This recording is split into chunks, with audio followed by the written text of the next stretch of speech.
அண்டம் முழுதும் ஒன்றினுள் அடக்கம். அதுவே ஆனை முகமெனும் ஓங்கார விளக்கம். சுழலும் கோள்கள் அவன் சொல் கேட்கும். அவனை தொழுதால் போதும் நல்லதே நடக்கும். ஆனை முகனை தொழுதால் நவக்கிரகங்களும் மகிழும்.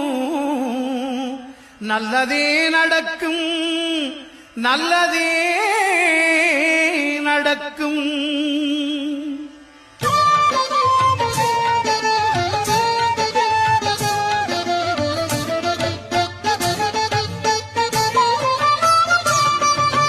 ஒன்பது கோளும் ஒன்றாய் காண அங்கு கற்பகம் என்னும் கடவுளின் மெய்யில்